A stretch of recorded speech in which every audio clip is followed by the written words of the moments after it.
La historia nos pertenece, nos otorga elementos para comprender el presente y, por lo tanto, actuar conscientemente en él. Interruptus. Escucha y comparte con nosotros la idea de que el pasado constituye lo que somos y lo que seremos en el futuro. Interruptus.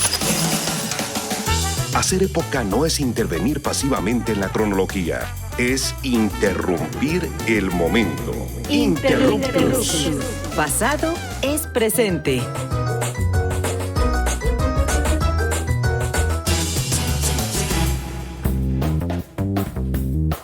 Hola, ¿qué tal? Buenos días, buenas tardes, buenas noches, desde donde quiera que se encuentren. Les damos la más cordial bienvenida a Interruptus, Pasado es Presente, su programa favorito de divulgación y reflexión sobre la historia. Yo soy Augusto Mote y hoy, como siempre, vamos a tener un programa bien interesante, pues ya que vamos a hablar sobre una de las instituciones de seguridad en México, quizá una de las más polémicas o quizá la más polémica, y veremos también, ¿no?, cómo operan desde la ilegalidad, pero a plena vista del Estado, ¿no?, para sorpresa de nadie. Pero pues bueno, ¿no? Principalmente vamos a hablar un poco, ¿no?, sobre estas actividades ilegales o ilícitas, llámese narcotráfico, trata de personas o lo que todos ya sabemos. ¿Vamos a hablar del poder legislativo? No, o sea, esto es una cosa... ¿O del poder judicial? Pero básicamente ahorita vamos a tener que prácticamente todo está coludido. Pero bueno, pues antes de iniciar la conversación del día de hoy, y como ya escucharon, ya estamos acá con Misael en el estudio C de Imer. Misael, ¿cómo estás? Pues sí, bien, ya listo para pues un programa de lunes de Interruptus en Radio Ciudadana, como siempre hablando de historia y reflexionando desde el presente.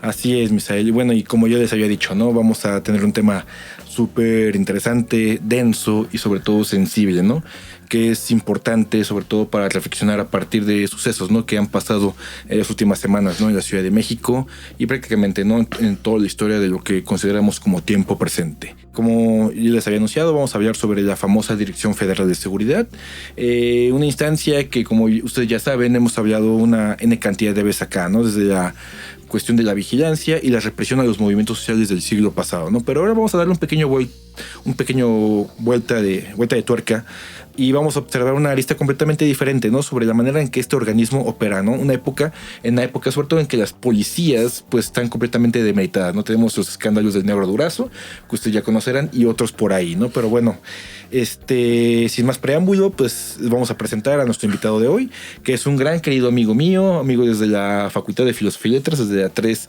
veces H, igual que la ENA, Facultad de Filosofía y Letras, y él es nuestro queridísimo Donovan Romero.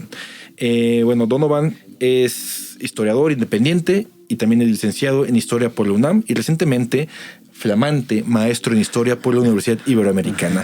Sus temas de interés se centran en los vínculos entre las agencias de seguridad e inteligencia y el narcotráfico. Tenemos un invitado de lujo y hay que aprovecharlo, ¿no?, lo más que se pueda. Donovan, pues bienvenido a Interruptus y a los micrófonos de Imer. ¿Cómo estamos? Muchas gracias, Misael. Muchas gracias, Augusto, por la invitación. Pues sí, de nuevo, ya habías estado con nosotros platicando sobre la persecución justamente de la población guatemalteca en México, en el contexto de la llamada todavía en algunos espacios guerra sucia en México, ¿no?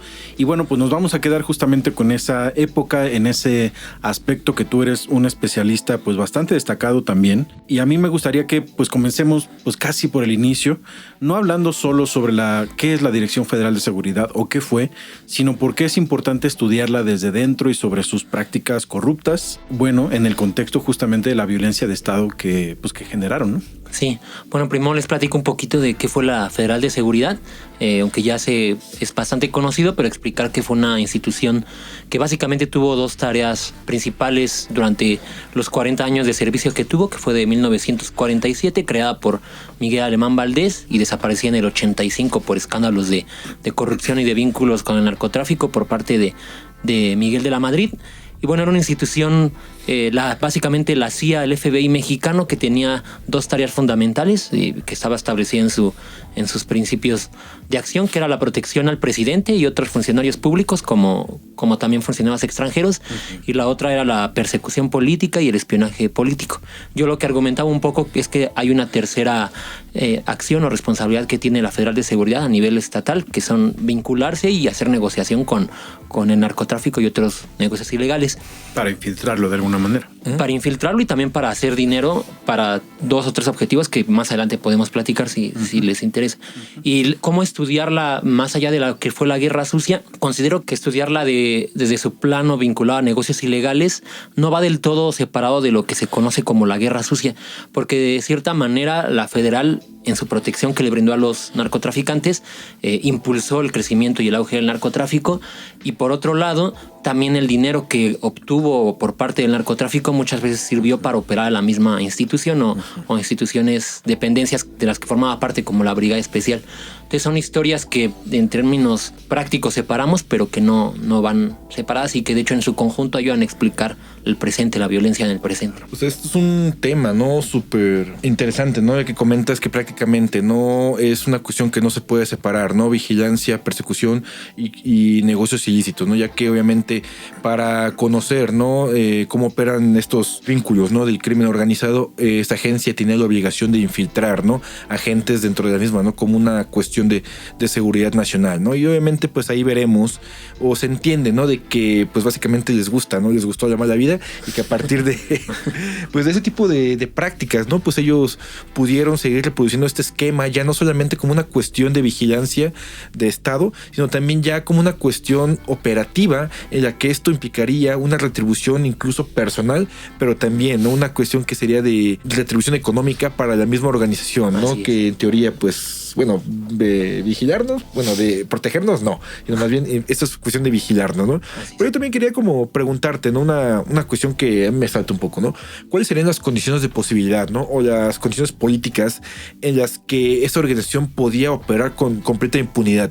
¿Había protección por parte, digamos, de presidencia, altos gobernantes, gobernación, etcétera, para que estos negocios se llevaran prácticamente bajo el amparo de la ley o básicamente a la luz del día? Sí, bueno, yo con esa pregunta incluso inicié esta investigación. Era como, bueno, se sabía que la Federal de Seguridad estaba vinculado con robos, asaltos, secuestros y demás, pero la gran pregunta, creo que para todos, es qué tanto era una orden de Estado o qué niveles de responsabilidad había. ¿Eran travesuras, como llama Sergio Aguayo, de los agentes, o era algo más profundo?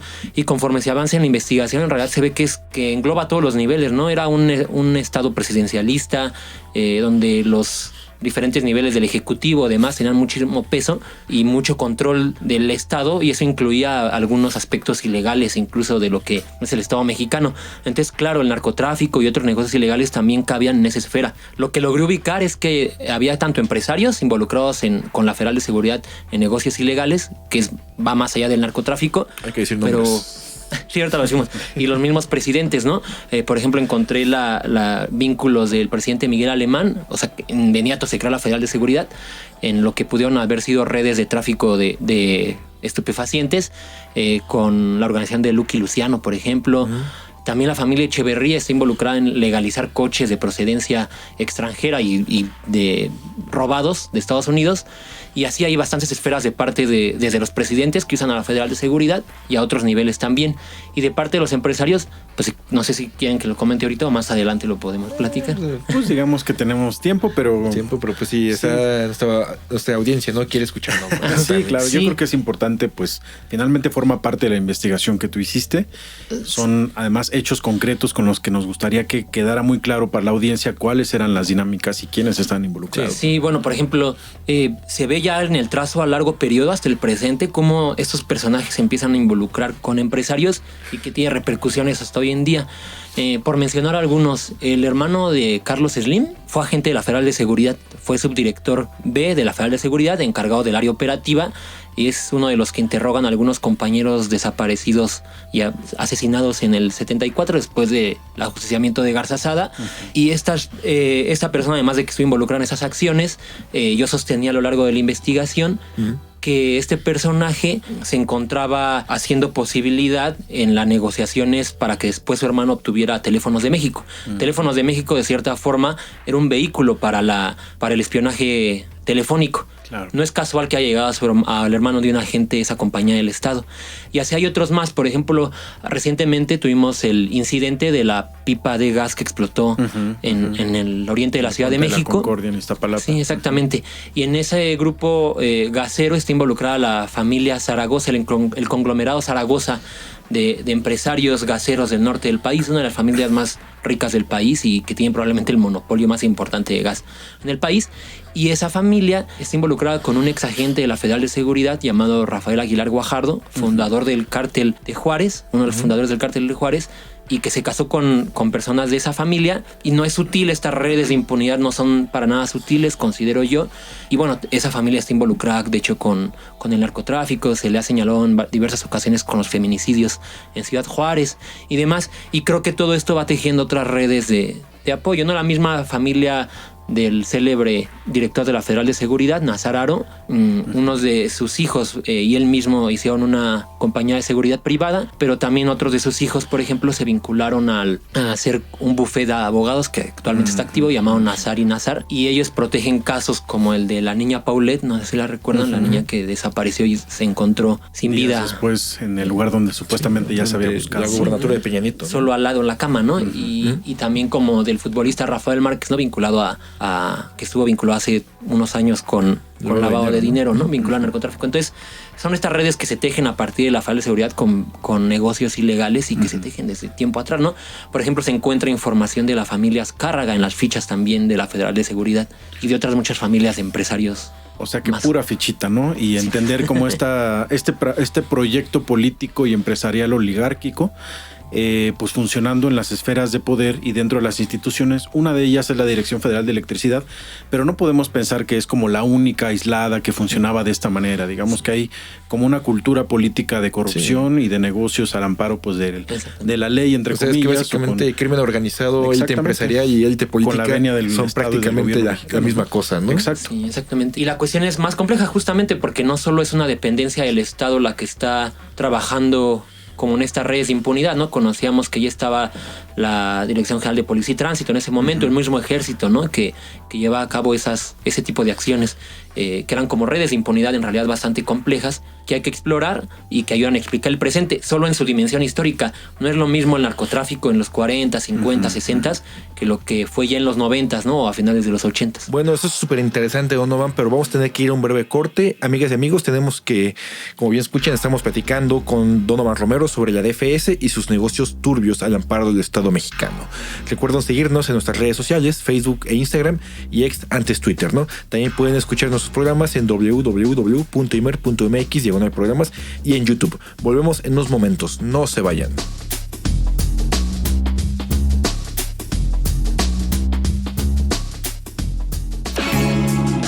La historia es nuestra porque la hacemos todos los días. En un momento continuamos. Interruptus. Pasado es presente.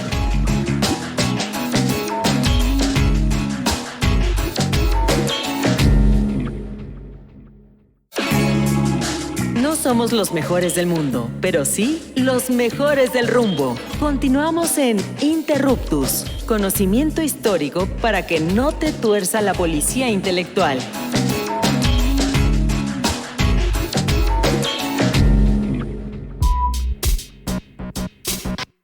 Amigas y amigos de Interruptus, estamos de vuelta en nuestro programa, estamos ya en el segundo bloque y bueno, conversamos con el historiador Donovan Romero sobre la DFS, la Dirección Federal de Seguridad y sus negocios al amparo del Estado mexicano. Así es, Misael. Bueno, pues prácticamente, ¿no? Quisiera como conectar un poco, ¿no? Con lo que Donovan platicaba en el segmento pasado.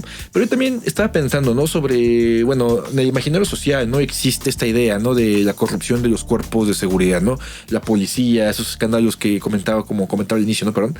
Sobre lo del Negro Durazo, ¿no? Pero en la época había quizá alguna especie de conocimiento por parte de la sociedad en general sobre este tipo de negocios ilícitos por parte de la DFS. ¿Tú qué has encontrado o qué nos puedes decir sobre esto? Sí, es bastante interesante ese tema. Creo que en general siempre había una percepción de los órganos de seguridad y policíacos vinculados con actividades ilegales. Lo que no me parece tan claro es el nivel de implicación que conocía la gente de este tipo de negocios. Los vemos muy superficiales como la mordida, la extorsión y demás, pero yo creo que no había un conocimiento pleno de hasta dónde alcanzaban estas redes de impunidad. Aunque es interesante, por ejemplo, encontré también mucha información sobre falsos agentes, gente que se hacía pasar por agentes de la federal para cometer robos, extorsión y demás. Mostrar la charola, ¿no? Exactamente, mostrar una charola falsa y demás. ¿Y esto de qué nos habla? Pues claro que había un conocimiento social de que tener una charola, ser un agente, te abría puertas, como el inglés. Exactamente, era una licencia a la impunidad, ¿no? Y también ya hubo momentos en el que esto incluso causó bastante desconfort. No solo la militancia de izquierda, que es lo que normalmente conocemos, que estaba pues reprimida por parte de esta agencia, sino también incluso algunos empresarios, como en Tamaulipas, en Matamoros, se logró sacar en los 80s brevemente a la Federal de Seguridad del Estado por presión sobre todo de los empresarios. Estaban secuestrándolos y demás. Entonces había un conocimiento social. Sí, había un conocimiento ya del nivel de impunidad de esta agencia y había un descontento por parte de la sociedad de lo mismo. Ahorita nos comentabas y desde el primer segmento que pues llega un momento en que la propia Dirección Federal de Seguridad se hace insostenible para el gobierno mexicano, ¿no? Que es en la década de los 80s. Y bueno, platícanos qué pasó después, una vez que desaparece por lo menos nominalmente la DFS. ¿Qué pasa con los agentes? ¿A dónde van? ¿Qué tipo de actividades, pues digamos, continúan realizando? Porque bueno, debe ser muy complicado desaparecer un órgano tan complejo de gobierno y además acabar con las prácticas de corrupción que ya nos estás platicando, ¿no? Sí, la Federal de Seguridad cuando nace en el 47 son alrededor de 50 agentes. Cuando desaparece en el 85, tras el caso Camarena y el caso del asesinato del periodista Manuel Buendía, donde estuvieron involucradas, acaban siendo alrededor de 3,000 agentes y le orbitan otras 10,000 personas entre madrinas y demás. Era una agencia bastante grande. Al momento de desaparecer por estos escándalos y por un cambio en la política de seguridad a nivel global, se van a 3 sectores los agentes. Unos pasan directamente al narcotráfico, como Rafael Aguilar Guajardo y Rafael Chau López, que después serían uno de ellos ejecutado, al parecer por el conocido Señor de los Cielos, para hacerse el cartel de Juárez, y el otro pues murió ya de gran edad. ¿No? Estos se vinculan directamente al narcotráfico, pero de tiempo completo ya pasan a ser y son figuras importantes dentro del narcotráfico. Son los que reordenan el narcotráfico tras la detención de Félix Gallardo y de los capos de Guadalajara. Hay otros agentes que pasan a ser parte del Estado, que son la mayoría. Cuando cierra la DFS, muchos pasan al DGICEN, en lo que se terminó convierte la federal, luego a lo que fue el CISEN y a lo que ahora es el CNI. Estos agentes, también otros muchos pasan a las policías municipales, estatales, demás agencias de seguridad, y llevan todas sus prácticas aprendidas de contrainsurgencia, desaparición de personas y demás a estas instituciones. Y otros más también pasan a formar parte ya de esferas del gobierno a otros niveles, como Fernando de la Sota, el líder del grupo C047 de la Federal de Seguridad, que después lo vemos involucrado en el asesinato de Colosio, por ejemplo. Otros más, como por ejemplo Hernández Bermúdez Requena, ese lo traigo más reciente, que es acusado de ser jefe del grupo criminal de La Barredora, ¿no? Recientemente capturado en Paraguay. Y exactamente, todo lo que exactamente. En boga, ¿no? Y también, por ejemplo, el gobernador Jaime Bonilla de Baja California tenía a su secretario de seguridad, Cruz Anguiano, también agente de la Federal de Seguridad. Esos son unos, ¿no? Y los otros ya son los que se van al sector privado, como les mencioné hace ratito, que son, algunos se van con la familia de Guajardo y los Zaragoza en el norte del país, Nazararo, Slim y muchos más, ¿no? Y entonces sus prácticas se diversifican por amplios sectores de la sociedad. Pensando en la figura ya pues lamentablemente mundialmente famosa de Genaro García Luna, este modus operandi en el que después de salir del gobierno federal, cuando termina el gobierno de Felipe Calderón, el espurio, pues crea su propia empresa de seguridad privada, está vinculado con despachos de abogados, digamos que es como un alumno estrella de toda esa dinámica. No es que sea tan innovador el propio García Luna, ¿no? No, es parte de una continuidad, creo yo, de prácticas que se traen desde ese momento, porque los agentes cuando salen de la federal llevan todas sus prácticas a todos estos sectores, entonces solo se diversifican y llegan a las policías, a las PGR, policías municipales y demás. Y acuérdense que no es el único elemento institucional y de seguridad vinculado al narcotráfico. También las policías municipales, locales lo estaban haciendo, y un agente mucho más complejo de entender y mucho más turbio es el ejército, ¿no? Que también lleva todos estos elementos, ampliarlos a lo largo de la sociedad. Si los agentes de la federal son 10,000, el ejército son como 90,000 para ese momento, ¿no? Haciendo tareas similares. Y ahí la complejidad de García Luna es intentar entender también las continuidades, no solo en las prácticas, sino también familiares y demás, porque, por ejemplo, él era cercano a Luis Cárdenas Palomino, ¿no? Y el padre de Luis Cárdenas Palomino estuvo, al parecer, en Oaxaca con Acosta Chaparro, otro represor conocido del ejército durante la Guerra Sucia. en Oaxaca. Bueno, en Guerrero, pero él trabajó con él en Oaxaca. Entonces, hay redes que se siguen estableciendo y en los cuerpos de seguridad y de inteligencia son muy familiares las redes. Son redes que se van a lo largo de los años y que llegan hasta el presente y que desafortunadamente explican en cierta medida el nivel de violencia que estamos viviendo en la actualidad o el nivel de inoperancia para actuar en contra de grupos del crimen organizado. La aristocracia mexicana. Así es. O sea, eso que comentas es súper, o sea, complejo, ¿no? De explicar, ¿no? Y sobre todo es un tema hipersensible, ¿no? Sobre todo por el contexto en el que prácticamente todas y todos crecimos, ¿no? Y menos los que somos treintañeros, pues que seguimos en un contexto, ¿no? De violencia, pero justamente esto que comentas, ¿no? Viene a colación a explicar, ¿no? Esta espiral de violencia que vivimos a partir, ¿no? Del inicio del año 2000, ¿no? Y sobre todo quisiera preguntarte, pues, ¿cuál sería, o sea, como una especie de reflexión, ¿no? Ya para ir cerrando el programa de hoy, de estos fenómenos con el presente, ¿no? O sea, pienso, por ejemplo, la desaparición de los normalistas de Ayotzinapa u otros hechos, ¿no? De violencia de Estado, ¿no? O sea, estas prácticas son innovadoras o son una continuidad, ¿no? Como justamente decías hace rato. Son una continuidad porque lo que lleva la DFS y sus prácticas contrainsurgentes tras su desaparición se puede considerar lo han trabajado otras autoras como una contrainsurgencia ampliada. Es muy interesante porque, como lo comentamos, se diversifican todas sus técnicas y redes de impunidad a la esfera privada, a otros sectores de inteligencia e incluso al mismo Estado en sus diferentes niveles. Entonces es muy interesante y también es bastante revelador las continuidades genealógicas que ya les había hablado, porque, por ejemplo, es una cosa que hay que explorar todavía, pero en la investigación que realicé encontré homónimos de agentes de la Federal de Seguridad involucrados en el caso de los 43 de Ayotzinapa.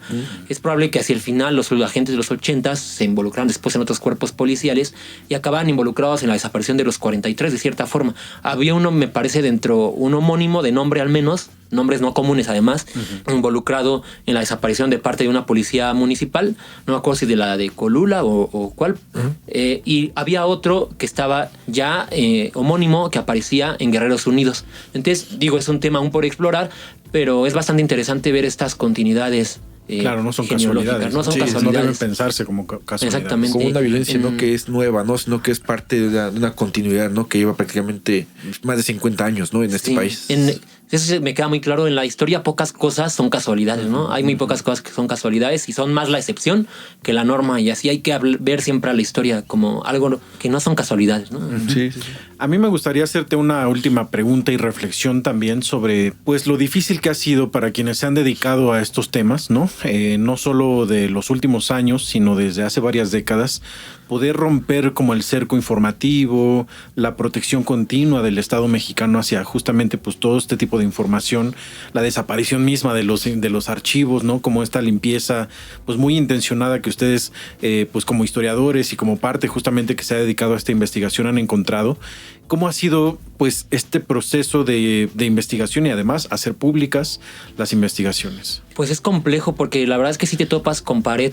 En realidad, por ejemplo, con la Federal de Seguridad hay cierta apertura porque la lucha de los familiares de la guerra sucia y de la sociedad en general ha logrado, junto con ciertas coincidencias, que se abrían parte de sus archivos, ¿no? Que lo hace público y ellos se delatan en sus mismos archivos en gran medida. Pero no es así, por ejemplo, con el ejército, ¿no? Ahí hay una pared, por ejemplo, para intentar entender este tipo de situaciones con esta institución armada. Pero bueno, siempre hay formas de eludir la desinformación, siempre el trabajo colectivo entre compañeros de pasar información, comentarios, demás, lo hace posible. Pero sí hay una pared, una barrera muy importante gigantesca. Que yo entiendo ciertas cosas, pero estoy muy limitado, los que hacemos esto, a saber qué tanto son intuiciones o verdades. Y también quizás hasta conocer experiencias en otros países, ¿no? Cómo ha sido posible en Argentina, Brasil, Colombia, pues ir reconstruyendo estos procesos tan dolorosos para aquellas sociedades. En el caso mexicano creo que quizá lo más reciente que hay en América Latina. Y pues bueno, tienen otras experiencias, pero la misma dinámica interna del país ha sido muy difícil, ¿no? Sí, exactamente. En todos los países al parecer hay un cerco informativo alrededor de los aparatos de inteligencia y de sus vínculos con los negocios ilegales. México es un poco la excepción con la información de la Federal de Seguridad, pero sí es una ¿cómo decirlo?, una desgracia a nivel continental esta cuestión. Pero bueno, se va avanzando poco a poco y estoy seguro que con el paso de los años lograremos a nivel América Latina abrir esos espacios, esos archivos que nos han sido negados.